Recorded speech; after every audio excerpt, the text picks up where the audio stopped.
says approved by a recognized body. In Dominica, that is the Bureau of Standards through our National Standards Council. And when the draft documents are approved, they are published as national standards. Now, there are cases where they are published as voluntary standards, and then there are cases when the standards they become so important or they are so important to health and safety, trade, and the environment that the requirements in it are what we use it as mandatory. So those are called technical regulations, or we sometimes call them a compulsory standard. So that gets now enshrined in law, and the citizenry must follow its guidelines. So now that we have a better understanding of what a standard is and the difference between a voluntary standard, a technical regulation, also known as a compulsory standard, that's where we get to talking about compliance. So to comply is to abide by, to adhere, to conform, or to follow. I'm taking you back to a little bit of schooling there. So when a product complies, a product or service or process complies with standards, it means it has met specific requirements that are outlined in the document, and the compliance for products and services become important for their quality, their safety, and their reliability. So that's standards compliance in a nutshell. All right, and of course, these specific requirements, of course, the very last bit that you mentioned, also don't just have to follow local specific requirements, but regional and international requirements as well, if needs be. Yes, if needs be. If needs be. Yes. All right. Very, very, very detailed breakdown right there of that. So we have a much better understanding of the term standards compliance. It would seem like, yes, it would seem like it's this is crucial to public health and safety, because health, safety, and not just health and safety, but just overall. Now, Miss Durand, from your standards compliance perspective, I'm roping you in right here. What is the significance of maintaining, because we cannot just establish it and just hold it there. It has to be maintained, because of course over time things change. What is the significance of maintaining compliance? As a consumer myself, you are also a consumer. We have, all of us are consumers. How does it affect consumers? And not just consumers, but even people who are not consumers. Let's say the little children, they may not be quote unquote big consumers or just consumers, but they are part of like the general public. How does it affect consumers, the general public, and just generally everyone? Okay, Mr. Fadol. So standards compliance impacts so many critical areas of our society, from our consumers to our businesses, and as you said, even our general public. So as Mrs. Sampson said, standards compliance is most important for consumer health and definitely safety. For example, when food products comply with standards, they are produced and are stored in ways that reduce the risk of contamination or spoilage. So this helps to reduce foodborne illnesses, and it gives our consumers access to safe and fresh products. So think of your vulnerable groups like children, like you just mentioned, the elderly and those with health conditions. You would see why the whole concept of standards compliance is important, right? So standards compliance also guarantees that our products and services are consistent in quality. So imagine purchasing a piece of electrical equipment. You don't want it to shock you or cause fires, right? All right. So when these comply with standards, you can trust that your electrical equipment has been tested to reduce your risk of electrical hazards.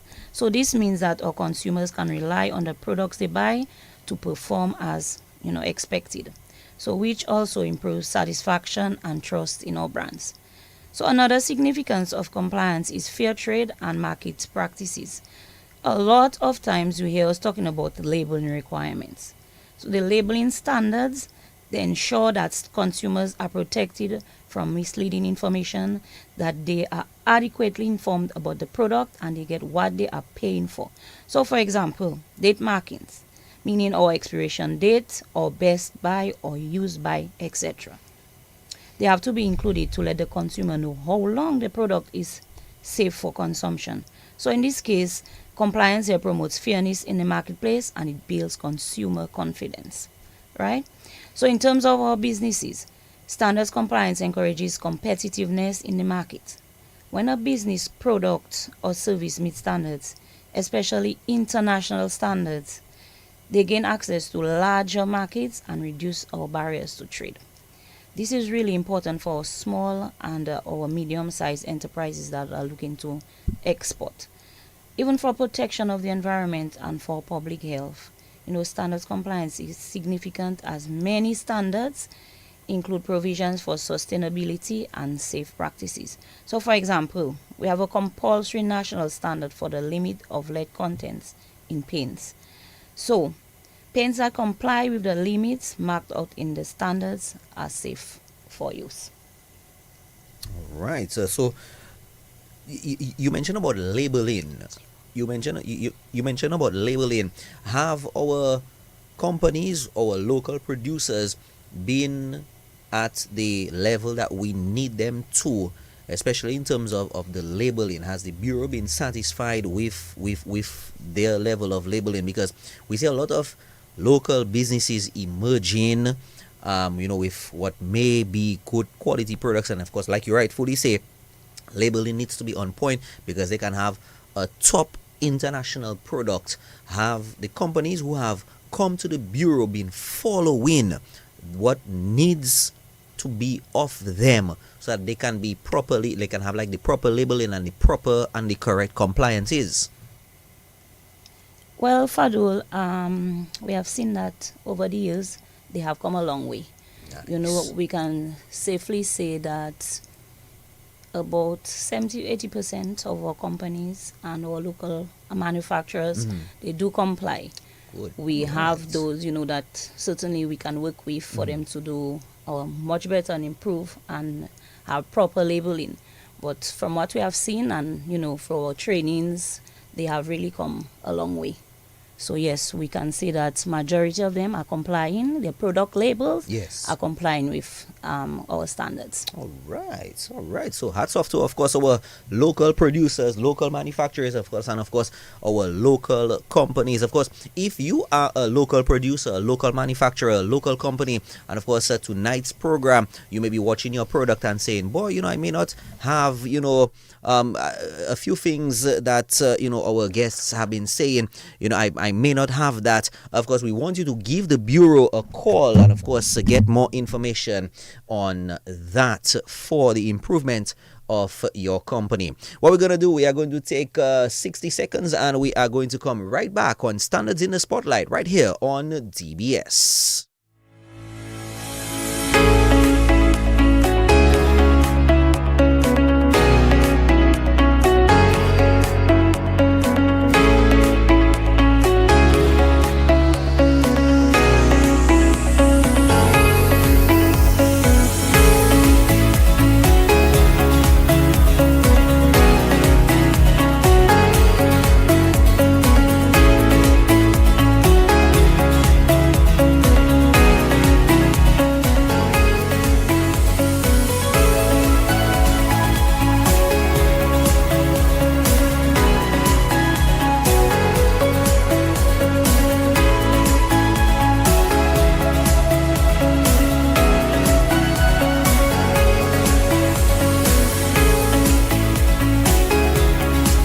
Welcome back to Standards in the Spotlight right here on DBS Radio. Tonight's topic, ensuring compliance, the role of inspection, and of course, standards compliance. Our two guests in studios, Miss Lenora Durand, Technical Officer, Standards Compliance, and Naomi Bannis-Sampson, Technical Officer, Standards Development, right here on DBS Radio, of course, a program of the Dominica Bureau of Standards. Now, let's get into standards in goods inspections. We see sometimes the Bureau goes out to look at goods, see how they are, see if everything is okay with them. What exactly is the role of the Bureau in ensuring that compliance with various standards occurs, and of course occurs correctly? Let me rope in Miss Lenora on this one. Okay, so the role of the Bureau is to ensure compliance with various standards. The Bureau uses three modes. We conduct consignment inspections, we do market surveillance, and we do label registration and evaluations. So inspections are done on consignments at warehouses of our importers. So an importer brings in a consignment for commercial use or resale. It could be a container or break bulk. So we check the consignment for any new product labels. We also check labels of high-risk products and labels from new importers. Inspections help identify any non-compliance issues before they escalate into bigger problems, right? So these checks prevent unsafe products from reaching consumers, and it helps businesses avoid costly recalls or fines. So market surveillance, it takes it a step further by monitoring products after they have been released into the market. It's a way to ensure that businesses continue to follow the national standards. It also helps identify any new trends, emerging risks, or issues that need to be addressed. So the Bureau goes to the various retail outlets and we monitor product labels on the shelves. This is typically where we get to flag any local manufacturer labels that are not registered with the Bureau. So that brings me to our next activity, which is label registration and evaluation. And what I mean by registration with the Bureau is that you send us your labels to be evaluated and we add it to our database. So registration helps us to monitor your product on the shelves, and once your label is evaluated and approved by us, a retail outlet uses our approval letter to decide if they put your product on their shelf or not. So in all cases, we use the requirements from national standards to verify that all your labels are compliant. So on a side note, what we have seen is that clients come to us asking for barcodes. This is a service that the Bureau provides, and that is when the clients find out that their labels have to be registered, right? And it has to be evaluated and it has to be approved by us before we can generate the barcode, right? We want to encourage our retail outlets or shops or stores that they should always advise the manufacturers or the importers, the distributors to have their labels registered and evaluated by the Bureau. So they shouldn't advise, I'm not saying that they shouldn't advise them to purchase the barcodes from us, but the main idea or the main reason is for the Bureau to ensure that the labels, the product labels that are put on the shelves are compliant with our compulsory national standards. So that is what is most important. Okay? So we've also observed that there have been times where an importer brings in a new product or products and they have not submitted the new label to be registered, neither evaluated or approved. So in a case like that, what will end up happening is that we will inspect the consignment and find that the new label does not meet the requirements. And so the importer cannot put a new product out on the shelf. Okay, so that's a loss and a disadvantage to them. They would either have to take corrective action, which means they would have to relabel. That might take, a while because they might have to get the label from the suppliers, right? And that might take a few weeks, or they might have to return the items.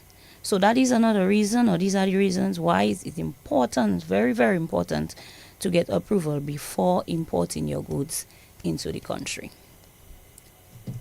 All right. So of course, very importantly, there, if you as a company know that, okay, I used to have this brand of shampoo before, and it's okayed by the Bureau, but I cannot get it. I have to get something else which is not on the quote unquote list, or Right. it would be recommended Right. that at least they, let's say, bring a first sample to you all, The label. get it right, Right. get it registered properly, Right. and then bulk order to come Correct. down. Correct. All That right, is correct. companies out there, please, please, please take note. Don't go ordering a whole container, guys, and then getting yourself into problem, because of course the bureau doesn't want you to lose money. Correct. So please, companies out there, please, please, please take note. Mrs. Bannis-Sampson, anything else you might want to add? Maybe what Miss Lenora may have missed. Anything else you'd want to add to that? Well, just kind of looking at or observing the staff that usually go out. Sometimes they return and share some of the experiences, what they see on the market. And so again, just reiterating that both local manufacturers, persons who are importing products, whether it's a small amount, as long as it's to resell or to for commercial use, is not that I heard you mention recommend. It's actually not a recommend. It's based, and you will see a little later down when we start going into the regulations. So those things, they are in law, that you have to get your labels registered and approved by the bureau before you can resell. So those would be part of the compulsory standard that you Yes. mentioned Yes. earlier in the program. Yes, very Okay, good student, Fado. All right, all right, all right. So yes, I hope you guys are paying as good attention as I have been. You mentioned national standards that are used to verify labels. What exactly are those standards that the bureau uses when inspecting the goods on market, when you are going to do the inspection and so on? What are the standards that the bureau uses? What do they look for when you guys go out on the market to do inspections? Right. So I'll come in here as the standards development officer and share that what I mentioned it with compulsory earlier as well, right? And so in Dominica we have we have 8 compulsory national labeling standards, and those are what are used to inspect the goods or when staff are conducting their market surveillance. And I will list them out for you, and I think my colleague will go in a bit into what are some of the requirements that are within those standards. So the first one is the general principles for labeling of goods. So that's just in general what is expected when you are labeling them. Then it has 7 others. They are specific to particular items. So the second one is specification for labeling of prepackaged goods. So those are things that you cannot consume. When I say consume, you cannot eat. They are non-edible. Then you have specification for labeling of prepackaged foods. So that's everything that is edible. Then you have specification for care labeling of textiles. So for your clothes, they have instructions on them as to how to clean, how to iron. That would be those. Specification for labeling of all products manufactured by textiles. So that's the other label that you would normally see maybe at the back of your shirt, or even if your clothes is packaged, you would see that label as well. Then there's the specification for labeling of domestic electrical appliances. So even on your electrical appliances, you will see certain things on there. Again, labels are to give information to the consumer, right? It helps to tell you. Some of them give you information. Look, I'm going into the requirements, but some of them give you information on how to use something. You'll see something saying shake well, stuff like that. And then you also have the specification for labeling of brewery products. So those are beer, stout, shandy, malt. And then the last standard is a specification for the labeling of retail packages of cigarettes. All right, so I'm gonna let Miss Durand go into a few of the requirements with you. Okay, so some of the general requirements which pertains to all, or most of the standards. So the label has to give a description of the goods. So certainly if you pick up a label, whether it be for a food product, a good electrical appliance, a brewery, it has to have the name, you know. Is it a juice? Is it a drink? Is it, like she said earlier, is it shandy or Malt. malt for your electrical appliances? Is it a refrigerator? You know, I mean, you can see what it is, but it has to state, you know, for these products. So it has to provide adequate information to enable a consumer to select the goods best suited to his or her needs. So the information has to include the weight, volume, measurement, or any size specifications. So the weight of your food, the weight of your goods, measurement of any size. So your shirt, your dress, is it a small, is it a large, is it a medium? Volume for your shandy, is it 250? For your punches, if it's 750 ml, you know, that's what it means. It must also state the country of manufacture or origin. So product for the local manufacturers, product of Dominica, and if it is an imported good, wherever it is manufactured, it has to state origin from, let's say, Thailand. There are some products, for example, I'm going to give one, Greece, if I may. So they have coconut water, right? But it will state on the label product of Thailand, which means that it is a product for Grace, but it was produced or bottled in Thailand because that is where the coconuts, you know, came from, and certainly that is where they bottled the product for them, right? So Grace essentially is the distributor. Okay.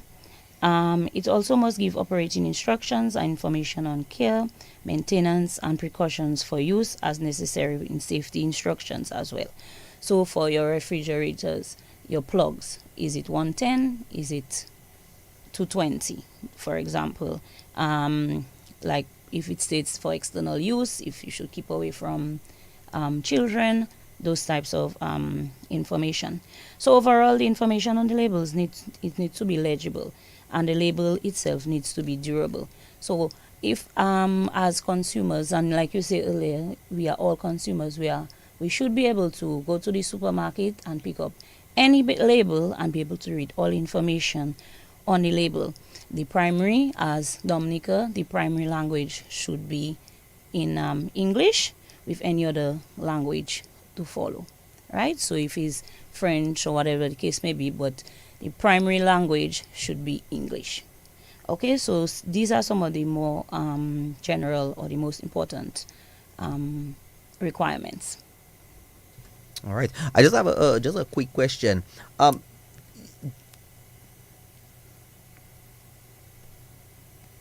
Terms. I know sometimes when we read some labels, there are some terms on it that we may not understand. Like, what is that term? I don't understand that. But on the labels, there should be at least some basic terms that a consumer should be able to understand. Oh, when you say terms, are you talking about, for example, the ingredients? Yes, like for example, some of the ingredients or some things like that. Yes. Right, so I know ingredients because a lot of them they use like the scientific Yes, name. yes, So yes. it's a bit in that case for those it's the correct name for the item. Okay, okay. So it may be on the consumer to maybe research what it means. What it means. Yeah. All right. Right. All But right. to state further, here in Dominica, we have a lot of local terms we might give to certain products. Okay. But we okay. always encourage, because it's in patois Yes. or Creole, we always encourage our manufacturers to find or state the English or the scientific name. For Okay. example, if somebody might produce shodo, we know it here as shodo. Yes, But also yes. too, we should know to label it as eggnog, because foreigners might purchase our goods. You want to export regionally, Yes, yes. internationally, so it's a must that you state yes your local terms, but you must include your scientific, if there is a scientific term, or the English word for that. All right, all right. Now, I have a question. Are there plans to monitor for more than just product labels? So- We've been focusing on product labels, but it seems as if are there plans to monitor more than just product labels? Right. So yes, I would say yes. Because as a bureau, we intend to grow, we intend to expand, and so there are plans to increase the scope for the market surveillance and inspections. I believe there are plans in the pipeline for inspecting the importation of new and used vehicle tires, testing of domestic electrical appliances, and some product specifications. So by that I mean, like for example, honey. There's a standard that tells you what are the specifications honey has to meet in order for it to be considered quality honey. And so you'd be able to use that standard.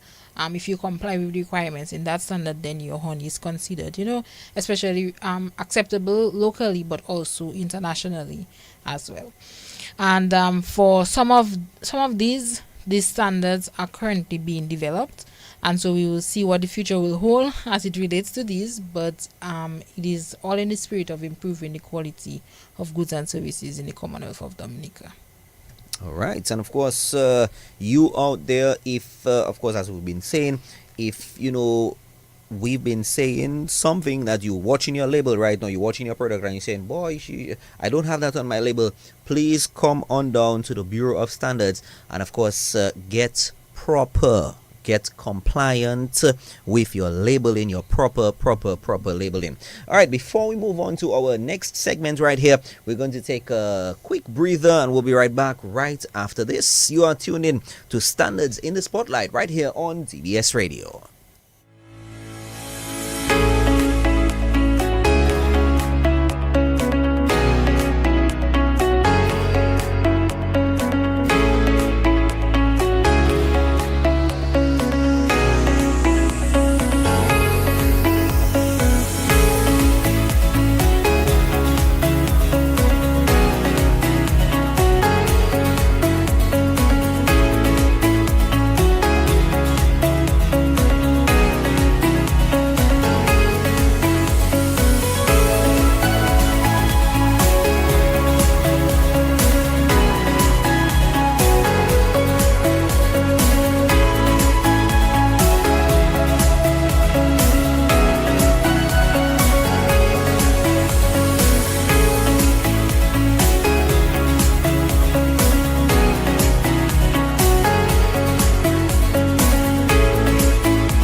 Welcome back to Standards in the Spotlight right here on DBS Radio. I am your host, Joseph Fadul. And of course, tonight's topic, ensuring compliance, the role of inspection and standards compliance. And of course, you, a company, if you have a product, a service to offer, come on down. Tonight's program, very, very, very informative.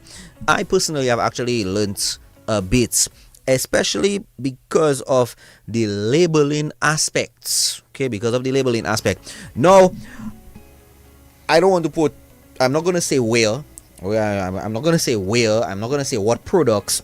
But I will confess, I have been around some supermarkets. Okay, and I like to support my local products. I like to support my, not just local, but I like to support products in the supermarket. And sorry to say, okay, or maybe I don't want to be a bad person out there, but I have noticed, ladies, that not all the products meet the requirements that we've been talking about tonight. Sometimes I watch a product, like you say, I pull it off, watch the labeling, watch the, like the basic, what we've been saying, the dates, best use, use until, date of manufacture. Sometimes even some of these basic things, I don't see them on some of the products. Now, I really want to ask, I am an observer. I see that. Now, what are some of the top areas, the areas that, let's say, of non-compliance? Like myself, I have seen that you all have observed in the market during your inspections. As you said earlier on, you all go out, you do inspections. What are some of the areas of non-compliance that you've observed in the market during your inspections, or just general market surveillance, like how you all mentioned earlier? Okay, so I'm going to list out for you and then share some details on what we see around the market. I know you said top 3, but there are a couple others that I must mention. So interestingly, the majority of the issues we are seeing are from our local manufacturers. We're not here to bash anyone. We're just here to help, to improve on your labels, to work with you. And so some of the top non-compliances include their batch number and their date marks, the name of the food, the ingredients, and the name of the manufacturer. So we're just going to go into detail and give you a little feedback on what exactly some of the non-compliances are. So a batch number, which is also known as a lot identification number. So this is a unique code, and it is assigned to a specific group of products that are made under the same conditions. So if you're manufacturing, right? So it could be at the same time, the same location, or the same process. Normally a manufacturer runs a production cycle, right? So from the start of production to the finished product at the end for that particular day or time or location, that is your batch. So from our market surveillance, we have been noticing that batch numbers are missing on too many goods on the shelf. The provisions are made on the labels for batch numbers, but no numbers or codes are printed. And we must say, when our local manufacturers come to register and approve their label, they include that requirement. They have batch number, they have, we will go into the others. But what we have seen that they don't print or stamp the actual information to state what the batch number is on the product, right? So before you continue, okay, hold on a while. So they bring it to the bureau with the batch number, right? Stating batch number, but right. On the product itself, that is where some of the issue. Correct. Okay. Correct. Okay. All right. Okay. Correct. So a batch number is a unique code or number, and it is unique to the manufacturer. Nobody else would have your batch number. So you come up with what your code is. More importantly, it is critical for traceability. So if there's ever an issue with a product, like contamination or quality concerns, the batch number, it helps manufacturers quickly track down the affected batch, and you are able to remove it from the shelf. So you see how important it is, right? So this is a benefit for both the consumers and the manufacturer. So it reduces risk to consumers, and it also minimizes waste to the manufacturers. So if you know and something happens to your product, you are able to go to the shelf in the supermarket and recall using that batch. Okay, so let's say you're a manufacturer, so you discover that your products are contaminated, like I said a while ago, with a harmful substance. So how would you feel if you had to remove all your products from the market shelf just because you are not sure which ones are affected? It also helps businesses monitor production processes, and it also help you maintain quality control. It's also a sign of accountability for our customers, certainly. It shows that the manufacturer is serious about its safety and reliability to our consumers. So similar to the batch numbers is the date marks. Again, when they bring the labels or they submit the labels, it will state used by, best before, expiration, like the expiration date. Though this dates, it tells consumers how long the food is safe and fresh to eat, or the product is safe for use, certainly. So again, based on our surveillance, the provisions are made on the label for date marks, but no date is printed on some products we've seen in store. That is a no-no. Okay? So the next one is the name of the food. This simply means that the name given to identify the contents of your package. So if you pick up your product right away, you're able to distinguish if it's a juice, if it's a drink, if it's a punch. For products, if it's something for your hair, if it's a whey butter, if it's a shea butter, so this way consumers aren't misled. So for example, if something is called orange juice, it should certainly be made from concentrated orange with no artificial flavors, so unless labeled otherwise. So like orange juice or orange beverage. So the difference between orange juice, like we just mentioned, the orange drink is made from orange juice is from your concentrate. Orange drink or orange beverage would be the first ingredient would be water. Okay. As we mentioned, ingredients. That brings me to my next point. So oftentimes we have observed labels with ingredients that are not listed in descending proportion. So by that I mean largest to smallest. So for example, you're making plantain chips. So you list your ingredients in descending order proportion. You have your plantain, you have your oil, which is used to fry the product, and your salt. Some other examples of what should not be listed in the ingredients section, etc. What is etc.? Okay. Fruits. No. Is it passion fruit? Is it pineapple? Is it mango? Seasonings. What are your seasonings? Spices. What are your spices? Okay. You have to be specific with your ingredients list. So this brings me to the next point. Your secret ingredients. Sometimes you see people or you see labels marked secret ingredients, or they come, the manufacturers come and they say they have a secret ingredient. Okay, we get it. You have a secret ingredient you don't want other manufacturers to know about. So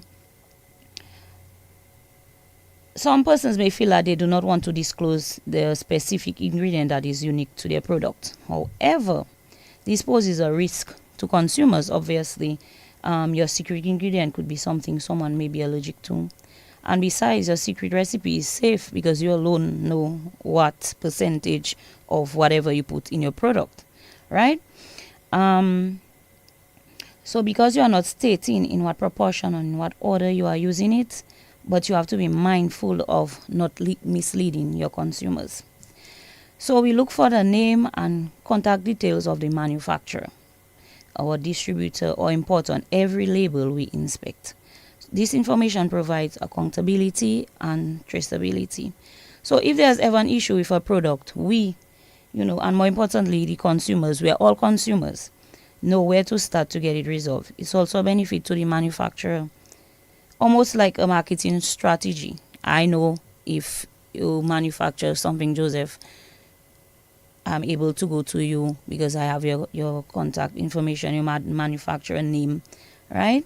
And so we're saying that what if you purchase a product and want to do more business directly with you? How will they be able to contact you if you do not put that information on your label? Okay, so honorable mention must be given to our net contents. The standard says this has to be printed in metric units, grams, liters, immediately followed by imperial units in brackets, which is your pounds, your ounces. So it has to be stated in metric and followed by your imperial. So 250 ml equal, how many fluid ounces. Okay.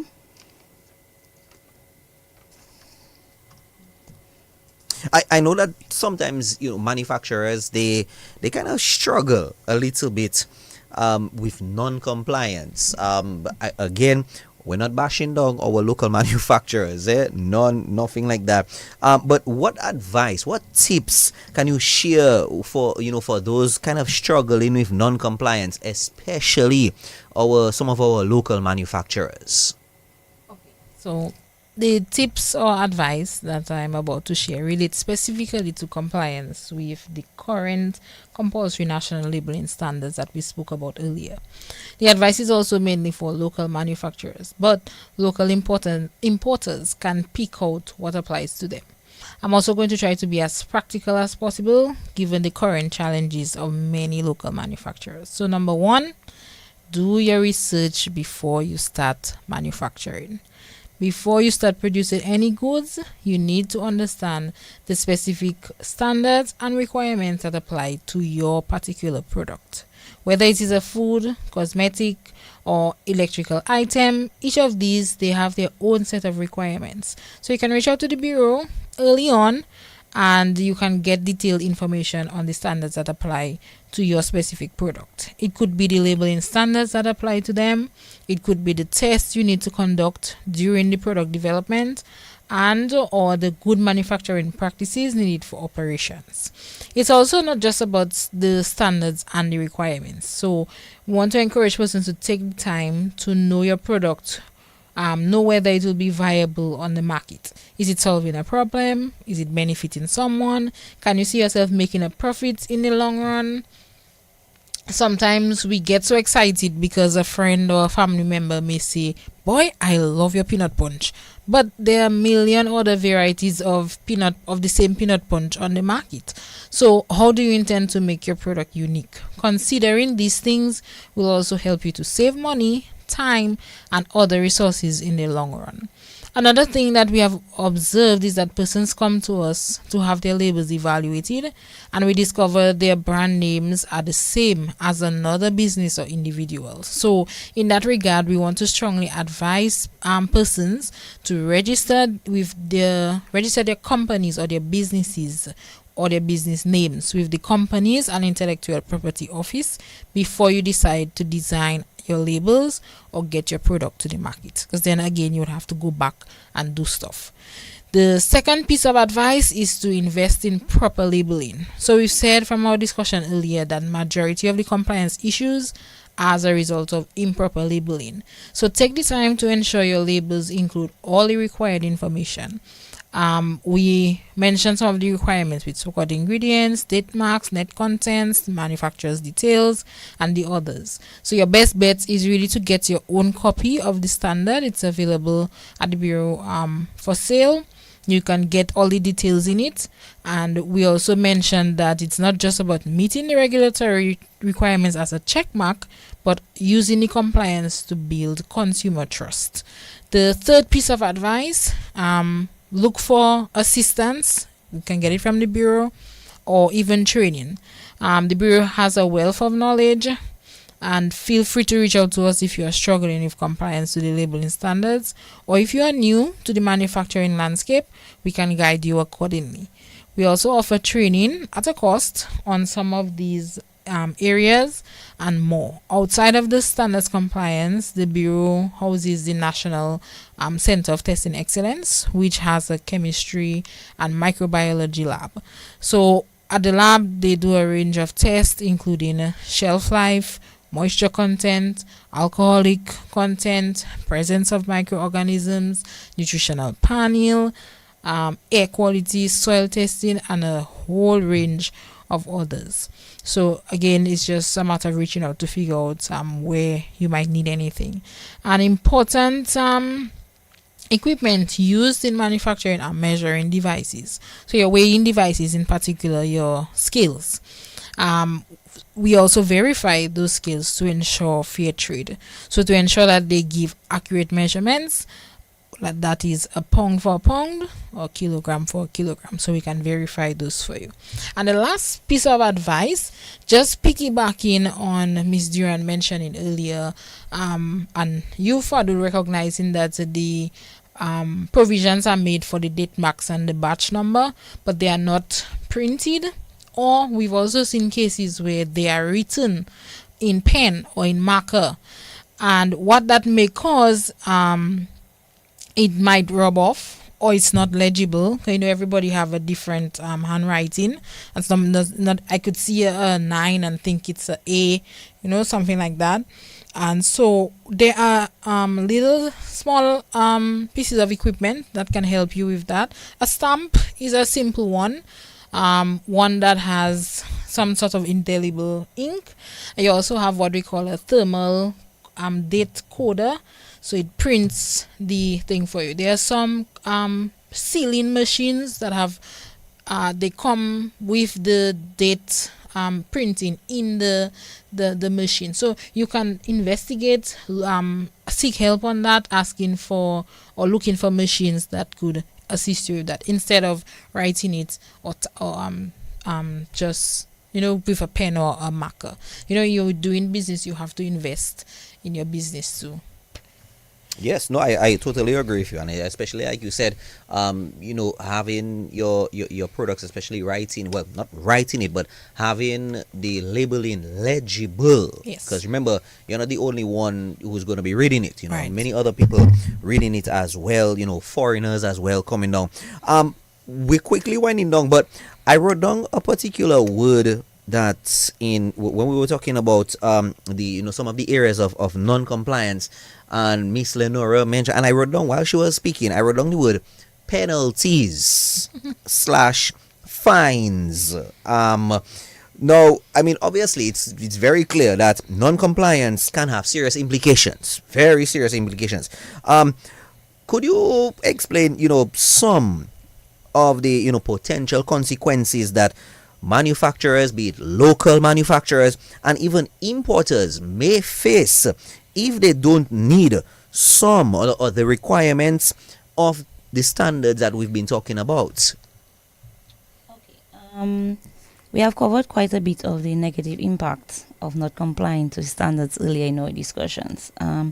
We saw where the negative impact could be for the consumers, for the businesses themselves, and even for the environment. Now, I want to share with the public some of the regulations that govern our operations. The standards regulations. The regulations were put in place not only to ensure product quality and safety, but also to protect consumers and businesses, maintaining a fair and competitive market.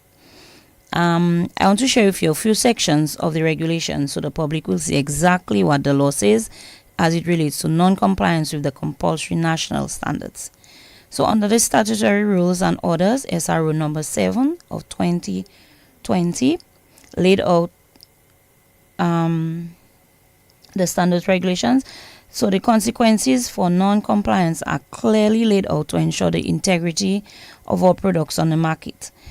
Specifically, Part 737 of the regulation states, and I quote, "The Bureau may direct that any advertisement, label, or package used in connection with any goods, service, process, or practice for which a compulsory standard has been declared be published or used in trade only with the approval of the Bureau."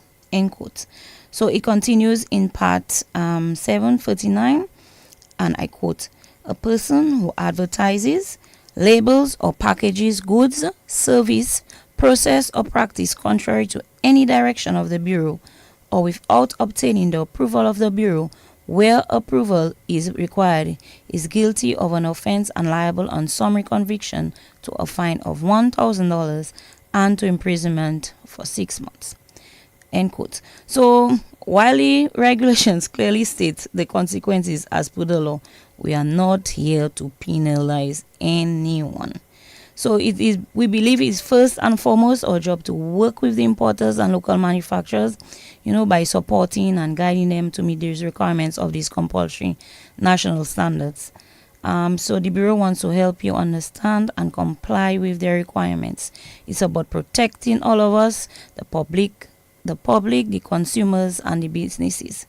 So yeah, we have the challenges obviously associated with maintaining compliance, especially for micro and small businesses. But the Bureau is here to work with you. We're here to help you. You can consult with us, like Mrs. Sampson said earlier, especially before you import or you design your label. The compulsory national standards are available for sale. You can contact the Bureau to purchase. So this will be your own guidebook when importing or designing your labels. We also offer, like she mentioned earlier, training on the requirements. We've had several training sessions in the past with local manufacturers, as well as retailers or graphic designers. So if there are a group of people interested in the Bureau conducting a training on the requirements, please reach out to discuss further. So our goal is to work collaboratively to make sure businesses understand what's expected and to provide the support they need to meet those standards. So in the end, the compliance benefits everyone, Fadul. Our businesses can thrive with strong consumer trust, and consumers can certainly feel confident and safe so with the products they buy and certainly they consume. And again, of course, as you indicated, we're not here, like you said, to punish or Not at all. penalize.